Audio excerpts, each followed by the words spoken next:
ఎవరైనా ఆపదలో ఉంటే వెంటనే అప్రమత్తమై బాధితులను ఆదుకునేందుకు పోలీసు శాఖ డయల్ 100ను ఏర్పాటు చేసింది. అయితే ప్రస్తుతం డయల్ 100ను కొంతమంది అపహాస్యం చేస్తున్నారు. తాజాగా ఓ వ్యక్తి డయల్ 100కు కాల్ చేశాడు. విషయం ఏంటని పోలీసులు అతన్ని ప్రశ్నించగా, మీరైతే త్వరగా రండి అంటూ హడావిడిగా ఫోన్ పెట్టేశాడు. ఈ క్రమంలో ఎంత ఘోరం జరిగిందోనని కాల్ చేసిన వ్యక్తి ఇంటికి పోలీసులు వెళ్లగా అక్కడే అసలు విషయం బయటపడింది. కాల్ ఎందుకు చేశారని ఇంటి యజమానిని అడగ్గా ఇంట్లోకి కుక్క వచ్చిందంటూ సమాధానమిచ్చాడు. దీంతో ఒక్కసారిగా పోలీసుల మైండ్ బ్లాక్ అయింది.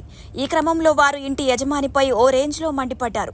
ఎవరైనా ఇంట్లోకి కుక్క వస్తే బయటకు వెళ్లగొట్టాలి, లేకపోతే గేటు పెట్టుకోవాలి, అంతేకాని డయల్ 100కు కాల్ చేస్తారా అంటూ వార్నింగ్ ఇచ్చి అక్కడి నుంచి వెళ్లిపోయారు.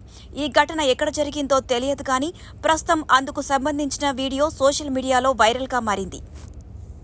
ఏం జరిగింది చెప్పండి ఒకసారి. గట్టిగా చెప్పండి, ఏం జరిగింది చెప్పండి. మీరు 100 డయాలు ఎందుకు చేశారు? ఇట్లా మేము ఉన్నాం సార్. అది ఎక్కడి నుంచో ఏంటిది వచ్చింది? కుక్క వచ్చింది సార్. ఏడికి వచ్చింది? ఇట్లా వచ్చి లోపల తెల్ల చెదలు చేసింది. అది బయటకు పోతుంటే మమ్మల్ని అప్పాన్ని నిర్మించేస్తుంది. కుక్కను బాధ్యత. ఇప్పుడు కుక్కను మీ ఇంట్లోకి వచ్చినాక మమ్మల్ని ఏం చేయమంటున్నారు?